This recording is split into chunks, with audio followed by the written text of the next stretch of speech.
Quiere decir que estas personas, si ellos vienen de la experiencia de Hechos 2 y vienen de la experiencia de Hechos 4, especialmente la de Hechos 2, donde Pedro hizo defensa de la manifestación del Espíritu Santo para demostrar que a las 9 de la mañana ninguno de ellos estaban borrachos por haber bebido bebidas alcohólicas, sino que era el cumplimiento de la profecía de Joel capítulo 2.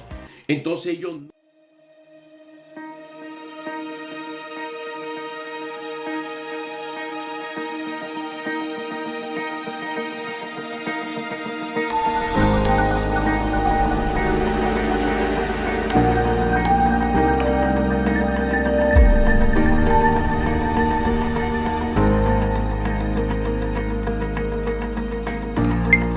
Dios les bendiga, queridos hermanos. Es un placer para mí estar de nuevo con ustedes para continuar con nuestra serie de estudios bíblicos, la Iglesia del Nuevo Testamento. Es bueno conocer los orígenes o la etimología de la palabra iglesia y conocer así el fundamento de lo que es en el día de hoy la Iglesia de Jesucristo, la Iglesia del siglo XXI. En el día de hoy vamos a ver el capítulo 9 del libro de los Hechos, versículos 26 al 31. Tiempos de paz. La iglesia es edificada. Hechos capítulo 9, verso 26 al 31. Vamos a leerlo inmediatamente y así procedemos a la explicación de este pasaje. Tiempos de paz. La iglesia es edificada. Cuando llegó a Jerusalén, trataba de juntarse con los discípulos y todos le temían, no creyendo que era discípulo.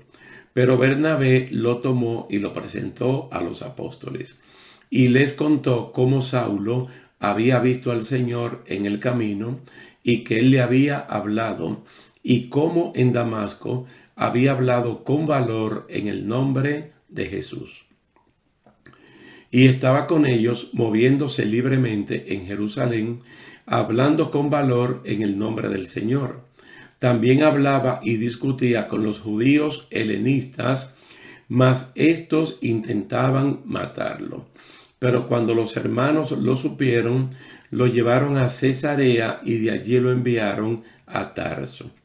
Entretanto, la iglesia gozaba de paz por toda Judea, Galilea y Samaria, y era edificada, y andando en el temor del Señor y en la fortaleza del Espíritu Santo, seguía creciendo.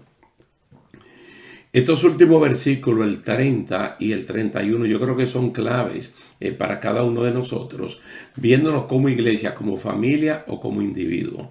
Porque es que hay antecedentes en el Antiguo Testamento y también en el Nuevo, y posteriormente en el desarrollo de la historia de la iglesia hasta el día de hoy, de que hemos estado en momentos de batallas, de luchas, de dificultades, pero así es que la iglesia del Señor crece y avanza.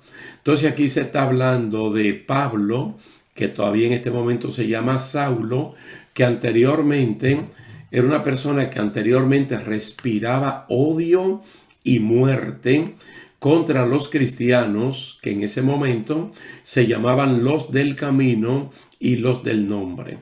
Ahora está de regreso a Jerusalén como un manso cordero. Pero nadie cree que haya tenido un encuentro personal con Jesús. La gente tenía recelos, temían de que esta persona fuera un verdadero creyente y no un infiltrado. La dispersión ocurrida por la muerte de Esteban fue causada por Saulo precisamente.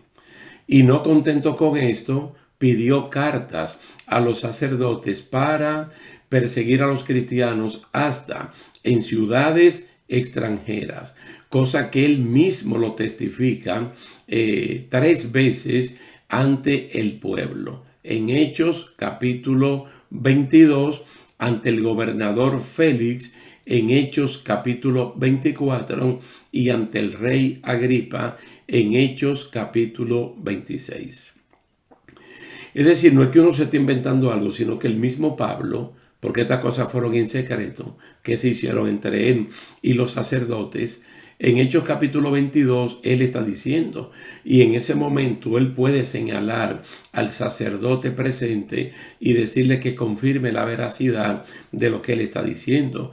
Pablo era un tremendo perseguidor de la obra del Señor, y así lo testificó ante Félix en Hechos capítulo 24 y ante el rey Agripa en Hechos capítulo 26. Pero aquí se está hablando de un tiempo de paz donde la iglesia era edificada y que el temor de Dios estaba sobre cada una de las personas que conformaban en la iglesia. Está hablando de que los hermanos edificados, la iglesia edificada, no era una iglesia mundana, era una iglesia que andaba en el temor de Dios. Y ustedes tienen que saber, hermanos, que cuando una persona pierde el temor a Dios, se desemboca y comete cualquier tipo de pecado. Porque según el libro de Proverbios, el temor a Dios es una especie de dique de contención que impide que el creyente cometa pecado.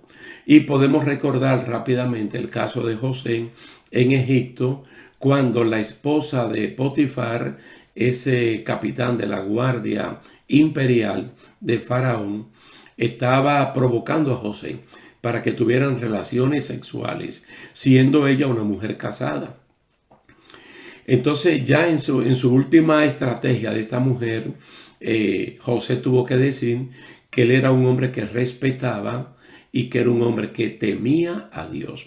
Quiere decir que por el temor a Dios y por el respeto al esposo de esta mujer, él no accedía a esas cosas. Lo que significa que si no hubiese tenido temor de Dios, él cae en esa trampa. En el caso ahora de Hechos capítulo 9, pues nosotros vemos que los creyentes andan en el temor de Dios, en el temor de Dios. Y aquí no estamos hablando de que andan bajo el miedo, sino bajo el cuidado de que todo lo que hagan le agrade a Dios y haciendo todo lo posible por no caer en el pecado. Cuando la persona presenta la característica del temor a Dios, entonces es fortalecido en el Espíritu Santo y siguen creciendo en la gracia del Señor. Ahora el dicho popular que dice que después de la tormenta viene la calma, alcanzó también a la iglesia, porque fue algo grande lo que pasó a partir del capítulo 7 del libro de los Hechos y parte del capítulo 8, donde la muerte de Esteban desató una persecución y también una crisis de enorme magnitud que puso en vilo la existencia misma de la iglesia, que había crecido a más de 5,000 miembros y que ahora se vio reducida a los 12 apóstoles. Y todo el mundo tuvo que ser disperso por Samaria, por Galilea y también fuera de la frontera de Israel. Entonces, la iglesia como tal, la iglesia madura que conoce al Señor, no debe marginar, no debe discriminar a nadie por su pasado. Aquí vemos que Bernabé, que es una persona a la cual los apóstoles le pusieron hijo de consolación, uno entiende por qué. Él tomó a Saulo y lo presentó a los apóstoles como uno de los nuestros, dando testimonio de su nuevo nacimiento y de su compromiso de predicar el evangelio. Cosa que según esta narrativa Pablo comenzó a hacer en Damasco, que fue la ciudad de su conversión, y ahora lo continuó haciendo en Jerusalén. Los hermanos, al enterarse del cambio de Saulo a Pablo, de perseguidor a seguidor, lo protegieron. Porque judíos helenistas, es decir, judíos que se habían criado en la dispersión, querían matarlo. Entonces los hermanos enviaron a Tarso que es el lugar de nacimiento, a Tarso de Cilicia, a Pablo. Pablo en ese momento, y es lo que me llega a mí a la mente, según el libro de Cantares, capítulo 8, versos 8 y 9, Cantares, capítulo 8, versos 8 y 9, donde se habla de que tenemos una hermana menor que no tiene pecho, porque no ha desarrollado, no tiene ninguna madurez y no está en condiciones de fructificar todavía, porque es una preadolescente, se pudiera decir. Entonces Pablo es como la hermana menor sin pechos, que aún no tiene la madurez suficiente para entender la movida del evangelio. Siendo Pablo un muro, los hermanos de Jerusalén construyeron sobre este muro un palacio. Y siendo Pablo como una puerta, ellos la reforzaron con tablas de cedro. Quiere decir que en este momento era mejor proteger la integridad física de Saulo, de Pablo, para que posteriormente, con un poco más de madurez, el Señor lo pudiera utilizar en la obra. Entonces ahora Pablo es protegido allí. Cosas que uno tiene que tener presente con hermanos, hermanas, incluyéndonos usted y yo, tal vez con un pasado terrible, hasta de perseguidores de la iglesia de Cristo, y que ahora somos cristianos porque Dios se acercó a nosotros. Ahora, ¿qué dice allí después de esto? Que la paz y la tranquilidad llegaron a la iglesia, que ahora no solo está en Jerusalén, sino en Judea, Samaria y Galilea, siendo edificada en cada una de las crisis que ha enfrentado. Y ustedes saben que en el capítulo 2 del libro de los Hechos hubo un intento porque el diablo no duerme. En una manifestación tan grande, tan gloriosa, tan espectacular, como fue el bautismo con el Espíritu Santo, la llegada del Espíritu Santo el día de Pentecostés, inmediatamente aparecieron los burladores. Que los burladores, ¿qué era lo que decían? Que estos 120 hombres y mujeres, los que estaban eran borrachos, que habían amanecido bebiendo bebidas alcohólicas y que estaban borrachos y que lo que estaban diciendo eran disparates.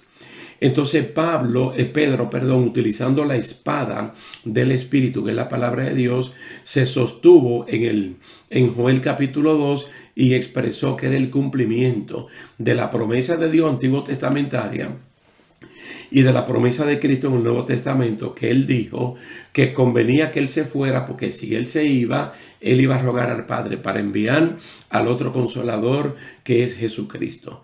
Luego nosotros vemos que en el capítulo 4, después de todo lo ocurrido en el capítulo 3, con la sanación del cojo que estaba en la puerta a la hermosa del templo, se desató una persecución contra Pedro y contra Juan. Pero ellos fueron a los suyos, a su gente, y el Señor allí lo fortaleció. Luego vemos que se presentó un problema, con Ananías y Zafira, que intentaron utilizar la mentira como una verdad, y el Señor los liquidó. Y luego vemos también que hubo disgustos en el pueblo de Dios, porque se estaba privilegiando a las viudas judías nativas en contra de los helenos, de los griegos. También en esa crisis el Señor permitió que la iglesia la superara y que incluso naciera un liderato nuevo que anteriormente no estaba, como fue el caso de los 7 diáconos, donde estaba Esteban, un tremendo maestro, y Felipe, el evangelista, un tremendo predicador de la palabra del Señor. Pero la crisis más grande enfrentada entonces fue con la muerte de Esteban y la expulsión de todos los creyentes que estaban en Jerusalén, que se tuvieron que ir a diferentes lugares. Ahora hay paz y la iglesia es edificada. Y es un proceso que nosotros debemos entender por el bien nuestro, por el bien de la iglesia, por el bien de la familia. Y ahora es que uno comienza a entender a Efesios capítulo 6, versículo 10 en adelante, cuando a la iglesia, a la de este tiempo, le recomiendan fortalecerse en el Señor y en el poder de su fuerza. Recurrir no al dinero, no a la fama, no a la fortuna, no al nombre, sino fortalecernos en el conocimiento del Señor, como dice Jeremías capítulo 9, de que uno no se gloríe ni en el dinero, ni en la sabiduría, ni en la fuerza, sino en conocer a Dios. Y a Dios lo conocemos intencionalmente, relacionándonos con Él a través de la oración, de la lectura bíblica, de la meditación, de la congregación con nuestros hermanos, creciendo de esta manera. Entonces, la iglesia crece. Hay una paz, hay una tranquilidad, pero sabemos que el enemigo va a volver. El enemigo va a volver. Pero lo que el enemigo viene, nosotros nos fortalecemos. Porque lo de Efesios 6, del 10 en adelante. Para estar preparado para el día malo, contra las acechanzas del diablo. Acechanzas que ataca un individuo, una familia, una congregación, una ciudad o un país. Pero que debe haber una respuesta.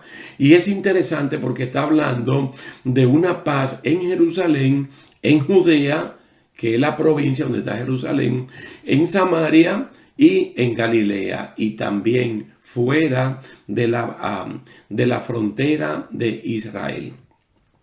Entonces está siendo edificada en cada una de las crisis. ¿Por qué? Porque la palabra crisis lo que significa es oportunidad. Oportunidad. No solamente en el idioma japonés, sino en el idioma nuestro, en el español. Crisis no es para salir frustrado, ni derrotado, ni amargado, sino que la crisis se presentan como oportunidades. Y aquí se demuestra claramente el gran control que Dios tiene sobre su pueblo y que al final, como dice Romanos capítulo 8, todo obrará para bien en aquellos que aman al Señor, que conforme al propósito de Dios son llamados y que responden. Mire, quienes han tenido que soportar las pruebas de las falsas acusaciones, como fue el caso de José, o por el desprecio y burla del proyecto de Dios, como el caso de Noé, o el caso de Job, terminan en paz, bendecidos, edificados y mucho más estables que antes de llegar la crisis. Y aquí nosotros podemos hacer una comparación entre el pueblo de Dios que sale de Egipto con poder y señales extraordinarias, como las 10 plagas y la apertura del Mar Rojo, y la iglesia del primer siglo que padeció todo tipo de pruebas. Nosotros, por ejemplo, estamos hablando de la iglesia del Nuevo Testamento. Y hay hermanos que dicen, no, pero que la iglesia del Nuevo Testamento. Pero es que teológicamente está demostrado que la iglesia abarca ambos testamentos. Entonces, en el Antiguo Testamento, en el idioma hebreo, se llamaba Kahal. La palabra Kahal, una palabra que a mí me fascina mucho. Incluso su pronunciación tan bonita, Kahal. Aquellos que son llamados, que son apartados y aquellos que responden al llamado de Dios se constituyen en pueblo de Dios. Entonces se relaciona con la palabra griega eclesía, que significa lo mismo, una asamblea compuesta por personas que han sido llamados, que son invitados para discutir problemáticas de la comunidad. En el caso nuestro, llamado por Dios y hemos respondido por Dios.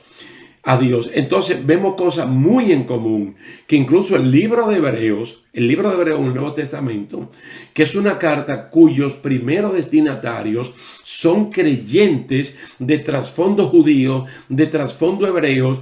Allí el autor hace la comparación entre aquel pueblo del Antiguo Testamento, Kahal, y el pueblo del Nuevo Testamento, Eclesía, viéndolo como el mismo pueblo.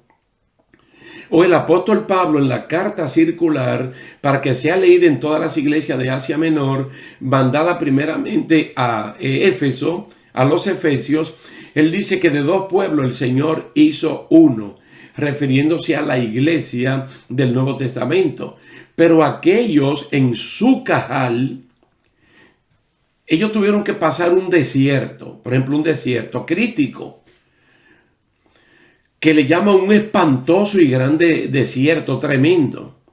Y ocasionalmente que encontraban manantiales, oasis, como el caso de Elín, fuentes de agua, palmeras. Entonces, ¿qué había en algún momento? Pruebas de desánimo, deseo de regresar. Muchos querían regresar porque era un momento crítico. En el tiempo actual hay personas que quieren descarriarse. No debería llegar a ese pensamiento por un momento crítico, porque la paz y la consolidación va a llegar. Entonces Dios creó una atmósfera en el Antiguo Testamento de total dependencia de Él. Ellos quedaron sin nada en un desierto grande y terrible, donde fueron procesados, fueron entrenados, fueron capacitados a ver el mal y enfrentarlo, pero con dependencia y confianza en Dios. Recuérdense del capítulo 4, cuando Pedro y Juan van a los suyos, van a los miembros de la iglesia, van a orar con ellos, van a hablar con ellos, y de allí salen tan fortalecidos que el Espíritu Santo una vez más los bautizó y el lugar tembló. El cajal del Antiguo Testamento, la eclesía del Nuevo Testamento, la iglesia de este tiempo, es el mismo pueblo. Ellos vieron la gloria de Dios con el amparo de la protección cuando el destruidor mataba a los primogénitos, y todo el campamento de Dios salió completamente ileso. Luego tuvieron que enfrentar situaciones confusas donde no sabían si Dios estaba con ellos o no. Porque había momentos que Dios los probaba, no suministrando nada, para ver cómo ellos reaccionaban. El mismo Dios del tiempo nuestro, que se hace el invisible, que se hace el ausente, para ver cómo la iglesia reacciona. Cómo la iglesia reacciona.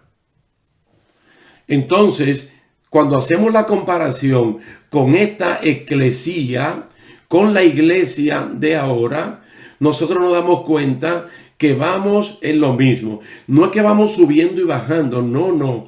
Nosotros vamos linealmente de triunfo en triunfo. Pero para que se dé el triunfo, para que se dé la victoria, tiene que haber una crisis, un desafío, un atentado, una prueba de parte del mismo diablo, un día malo que llega, para ver cómo nosotros, como iglesia de Jesucristo, nosotros respondemos.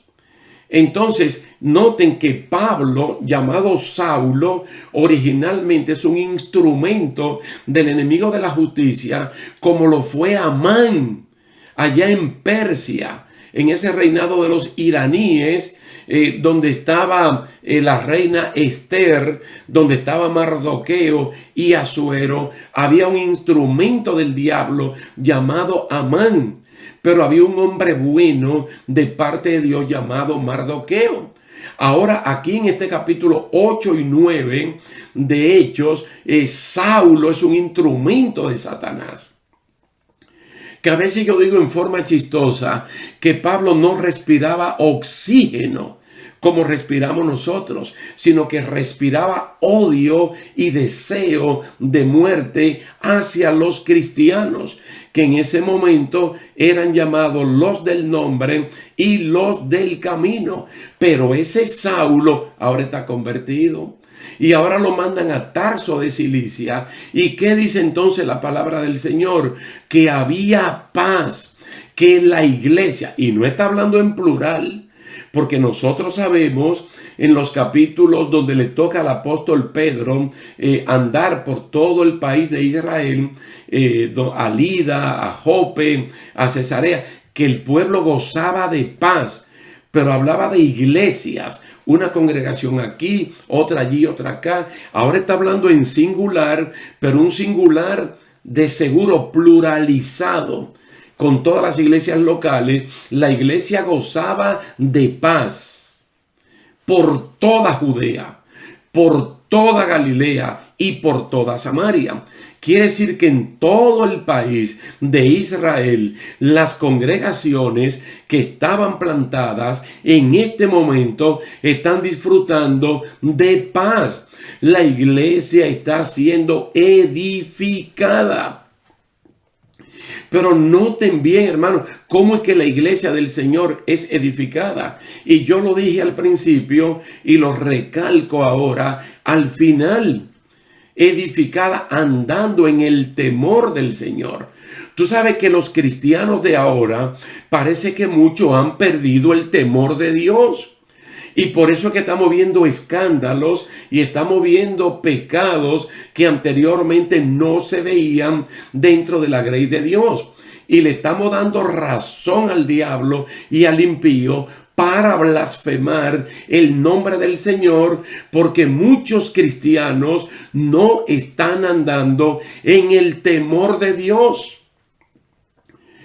No están siendo fortalecidos en el Espíritu Santo, sino en disparates y en estratagemas y estrategias y en huecas sutilezas y filosofía puramente humanas. Tú sabes que ese deseo de ser fortalecidos en el espíritu, de ir al matutino, de ir al ayuno, lo que tenían las vigilias, las cadenas de oraciones, la lectura de la Biblia, el discipulado, la evangelización y el dar testimonio público. Ahora muchos creyentes se han silenciado, se han voluntariamente apagado y en el trabajo nadie sabe que son cristianos. En la escuela, especialmente en la secundaria, nadie sabe que son cristianos. Y entre la familia generalizada no se da testimonio. Pero aquí dice que la iglesia era edificada andando en el temor del Señor y en la fortaleza del Espíritu Santo. ¿Para qué fuimos empoderados? Ya lo vimos en un capítulo anterior. Ya lo vimos. Incluso podemos recordar esa escena del capítulo 2. Y recordar que antes del capítulo 2, del capítulo 1, cuando Cristo dice, no se metan en averiguar fechas y cuestiones y sucesos que van a ocurrir en el futuro. Preocúpense en ser empoderados por el Espíritu Santo para ser testigos. En Judea, que tu familia, en Samaria, que son personas que no nos llevamos bien, en Galilea, personas de la sociedad, pero que no lo conocemos, y en cualquier parte del mundo donde nos toque ir. Ahora, ¿qué dice aquí entonces? Que hay paz y que la iglesia está siendo edificada. Dice, y seguía creciendo. Es decir, la iglesia seguía creciendo. Ahora, ¿cómo es que la iglesia crece? Primeramente en términos cualitativos. Y luego la iglesia crece cuantitativamente. Cuantitativamente. Ese libro de Hechos, que son datos se pudieran decir, Hechos de los Apóstoles o Hechos del Espíritu Santo, da cifras. Y en Apocalipsis nosotros encontramos cifras.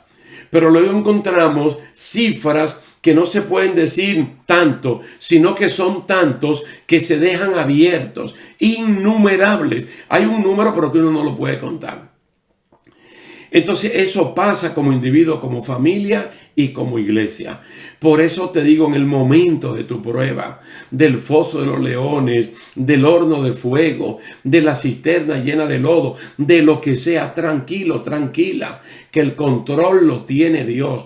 Y que en la crisis en la cual tú te encuentres, de allí tú vas a salir más que vencedor, más que conquistador por aquel que vive en nosotros.